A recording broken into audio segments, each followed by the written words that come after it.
D'abord, merci Dieu. Tout s'appartient à Dieu. Alhamdulillah. Voilà, c'était un match très difficile. On est satisfait du résultat parce que grâce à Dieu, il nous garde toujours dans la course pour le titre de champion. On vient d'un calendrier très chargé. On vient de deux derbys avec un classico contre Kievo, avec deux matchs avant contre Marine, un voyage espoir. C'est la première fois où je subis un calendrier pareil, très fatigant vraiment. En 18 jours, on a joué 6 matchs. J'ai jamais vu ça dans ma vie. J'ai jamais vécu ça dans ma vie. Le mérite, ça revient aux joueurs. Vraiment, ils ont subi cette charge mentale et physique. Ils ont répondu présent. Je pense qu'on a beaucoup fait attention à ce cycle. Alhamdulillah, merci Dieu. Ce cycle, il a très très bien terminé, plus qu'on espérait. Parce que nous, on a prévu que, soit on va perdre le trophée de coupe de la paix, ou bien on va perdre la course pour le championnat. Mais grâce à Dieu, même s'il y a beaucoup de choses qui se font dehors du terrain, et on les voit dans le terrain, mais Dieu, il est avec nous, il nous a aidés, il nous a laissés dans la compétition, soit pour gagner la Coupe de la Paix, soit pour gagner le championnat. Aujourd'hui, c'était un match à l'extérieur, contre un adversaire très difficile, avec beaucoup de joueurs de métier, avec un très bon travail qui se fait au sein de Gorilla, mais 3 points à l'extérieur, en terminant un cycle pareil, ça peut être, c'est pas satisfait, mais c'est excellent. À ce qui concerne ce calendrier surchargé, la sortie de Mugisha Bonheur à Symbiose, c'était un remplacement normal ou bien c'était à cause de la blessure? Vous connaissez très bien la qualité du Mugisha Bonheur. C'est l'un des meilleurs milieux défensifs aujourd'hui du pays. On l'a supervisé quand il était à Eros. Après, on l'a suivi quand il était à Mukura. Après, on a su qu'il est dans l'équipe nationale des jeunes. On l'a ramené après la sortie de Sef pour être un bon remplaçant à Sef. Le monsieur, il a donné ce qu'il fallait en peu de temps. Aujourd'hui, il est titulaire à APR parmi les joueurs clés. Il est en liste de l'équipe nationale au niveau international. Très grand travail de sa part ou bien de notre part. Ça prouve aussi la qualité de recrutement de APRFC. Mugisha, il était malade hier, comme Prince, comme Jaber, comme Fitina, comme Claude. Il y a une grande grippe qui tourne. Les joueurs sont tous grippés, sont tous malades avec la fatigue, avec la charge. Et il m'a dit, coach, je ne peux pas continuer à deuxième mi-temps. J'ai dit, joue 15-20 minutes et après on te sort. C'était vraiment obligé de sortir Gilbert Mugisha Bonheur. Et c'était vraiment après sa demande. Voilà. Mais parfois, il a fait le nécessaire. Ça reste des journées et on va être dans la période de l'équipe nationale comme technicien. C'est un avantage parce qu'on va passer un mois sans jouer, sans compétition. C'est un avantage pour vous. Vous allez récupérer ou c'est un désavantage? Mais vous voulez que je vais être honnête avec vous? Oui. Pour moi, c'est un avantage. D'abord, vous connaissez très bien le changement qui a eu lieu au niveau de l'équipe nationale. Vous connaissez très bien qu'aujourd'hui, au Rwanda, ou dans n'importe quel pays en Afrique, le premier souci des joueurs, c'est d'être des internationaux. Ça, c'est une réalité de notre football. Aujourd'hui, dans la liste, il y a 9 joueurs qui vont aller travailler avec le coach de l'équipe nationale. Je le remercie d'avoir appelé 9 joueurs de APRFC, vraiment. Ça donne plus de confiance à nos joueurs, ça donne plus de fraîcheur mentale à nos joueurs. Le reste des joueurs, ils méritent, je sais qu'ils méritent, mais ils doivent encore travailler. Et ça va nous donner du temps pour qu'ils récupèrent, pour qu'ils rechargent les batteries pour la dernière étape du championnat, ainsi le match final de la Peace Cup. Coach, vous dites qu'il y a des choses qui se font en dehors du terrain et où se remarque dans le terrain. Quelles sont ces choses? Mais aujourd'hui, d'abord, premièrement, je vais être honnête. Moi, beaucoup de respect pour la presse, j'aime beaucoup l'organisation, j'aime beaucoup les questions vraiment. C'est la première fois depuis 2019 que je vois des questions qui vont vraiment aider à développer notre football. Alors, je suis calme parce qu'il y a des questions vraiment très constructives. Je vous remercie pour ça. Alors, pour vous, 6 matchs en 18 jours. Où tu as vu ça? Ça existe dans le football? Non. Voilà. Ça, c'est dehors du terrain. C'est pas dans le terrain. Parce que nous, on reçoit le calendrier dehors du terrain, pas dans le terrain. Ça, c'est le premier point.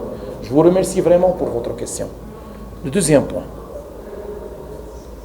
Jouer, toi le premier, et Kievo, il joue après toi. Ça, c'est dehors du terrain. Ok. Troisième point. J'ai beaucoup de respect pour le corps arbitral. Mais les 5 matchs que j'ai joués derniers, j'ai les vidéos coupées, mais par respect à l'éthique sportive. Ça, c'est entre moi et mes dirigeants, mes joueurs. Des hors-jeux qui n'existent pas, des sorties de touche à l'envers. Aujourd'hui, je pense, vous avez tout vu. Un penalty non sifflé. Un penalty contre un sport qui n'existe pas, il est sifflé. Carton rouge, c'est le joueur qui prend le carton et l'autre qui a fait la faute, il ne prend pas le carton. Alors les 3 points sont très clairs. C'est clair pour vous aussi. Et je vous remercie pour votre question. Vous êtes là pour défendre ça. Voilà, c'est ça les 3 points qui influencent vraiment la performance de APR. Et ça vient dehors du terrain. Merci pour votre question, monsieur. Entraîneur, après 2 ans et demi à APR, avez-vous préparé de continuer avec APR la saison prochaine ou bien non? APR FC, c'est ma famille, c'est ma maison. Comme j'ai dit la dernière fois, je vais encore le dire. Entre moi et APR, il n'y a pas un problème des offres, de l'argent, bien augmenter le salaire, bien chercher beaucoup d'argent. Non. Parce que APR, il a fait beaucoup de choses pour Adil. Si je reste ou je pars, je vais dire la même chose. D'abord, comme vous le savez, quand j'arrivais à APR, je répète ce que j'ai dit la dernière interview, c'était un coach moyen. Aujourd'hui, grâce à APR et aux dirigeants de APR qui m'ont fait confiance, alhamdoulilah, j'ai monté d'un cran. J'ai joué la phase de l'Afrique comme entraîneur principal. Avant, j'ai joué comme entraîneur assistant avec les clubs marocains. Aujourd'hui, j'ai joué ça comme entraîneur principal. J'ai gagné des championnats, j'ai fait des records. Ça, c'est pas moi tout seul, c'est APR. Alors, quand il y a des performances pareilles, ça devient la famille. J'avais pas de diplôme. J'avais pas de diplôme au niveau de la CAF. J'ai la licence UFAA, mais la CAF, il ne le reconnaît pas. J'ai pas eu le temps pour faire ma licence pro, parce que je dois être présent en Belgique pour la faire. Ça prend 1 an et demi. Et aussi, je dois travailler en Belgique pour que les professeurs aient la proximité pour venir contrôler ce que je fais dans le club. Ici, c'est loin. C'est ça ce qui a bloqué. Alors, quand un club, il te laisse 2 ans sans licence, il a confiance à toi, il développe avec toi, il est patient, alors ce n'est pas moi qui va décider de partir, c'est les généraux, le président du club, Sherman Moubaraka, général James, président d'honneur, chef d'état-major, général Kazourla, qui doivent prendre la décision. S'ils me disent reste, je continue avec leurs conditions. Je dis, parce que moi, je n'oublie pas les bonnes choses que les hommes, ils ont fait pour moi. S'ils veulent que je parte, ils voient un autre coach pour le projet de APR. Je peux que leur dire merci pour tout, avec le grand sourire. Voilà. Un commentaire sur l'équipe nationale. C'est une équipe qui a beaucoup de joueurs au niveau de l'équipe nationale, je pense 9. Vous connaissez bien le groupe Sénégal, Bénin, Maroc. Un commentaire. Est-ce que les hommes sont capables de se qualifier? D'abord, on a 9 joueurs. Ça montre la qualité de recrutement de APR. Surtout, je suis content pour Claude, pour Prince, pour Bosco, pour Bonner. C'est de nouveaux joueurs à la liste internationale. Les autres joueurs, ils ont été toujours. Sans oublier les Thierry, les Emmanuel. Je suis content aussi pour le retour de Fissina, Ange, Dani. Il y a beaucoup de joueurs qui ont passé entre nos mains. D'abord, je souhaite bonne chance coach de l'équipe nationale, M. Alos, Et je remercie aussi le coach Machami pour le travail qu'il a fait. On doit continuer sur le travail. Vous connaissez très bien, on doit être patient. Il y a un travail qui se fait depuis longtemps. Et chaque phase, il a saison. Aujourd'hui, c'est l'entraîneur, M. Alos, qui est à la tête. On doit être patient. On doit l'aider. Il vient d'arriver. Et les joueurs aussi, ils ont besoin d'expérience, ils ont besoin de s'habituer. Je sais très bien que le staff, c'est un staff professionnel. Les joueurs, ils ont l'ambition pour faire des bons résultats. On doit être tous derrière eux, les critiquer d'une manière constructive et surtout être calme et patient pour construire une bonne équipe nationale qui va vraiment concurrencer les plus grands du continent africain.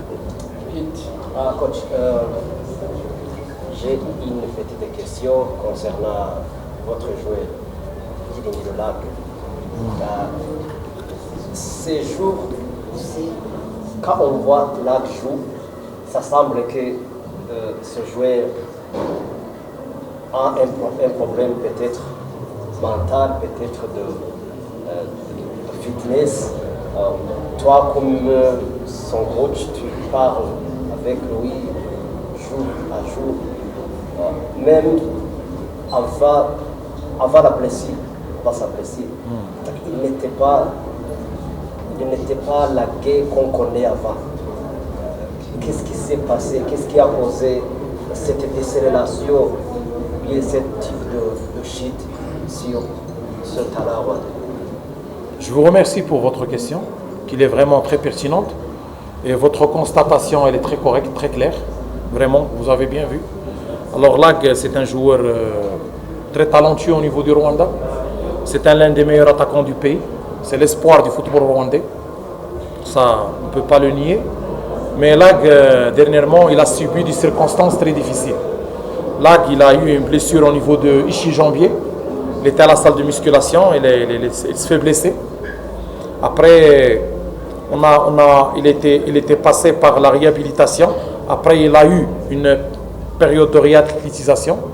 Après, il a tombé en rechute, malaria. Il n'a pas pris bien ses médicaments. Il a rechuté la deuxième fois. Alors, ça a pris beaucoup de temps. Ça a pris un intervalle très long. Ça veut dire qu'un joueur comme Lagué, il doit récupérer dans beaucoup de temps. Ça veut dire qu'il a été plus qu'un mois et 20-25 jours sans entraînement, sans compétition. Vous savez très bien, le calendrier il est très serré et on a besoin de joueurs comme Lagué. Lagué, il a eu 3-4 séances et il est au bon du touche, il a joué. Ce qu'il présente pour le moment, c'est extraordinaire par rapport à ce qu'il a eu comme entraînement et d'où il vient. Mais il faut un peu de temps, il faut un peu de morale. Et vous connaissez très bien, quand Lagué est à 100%, il fait mal, vraiment, soit au sein du championnat de Rwanda, soit aussi au niveau international.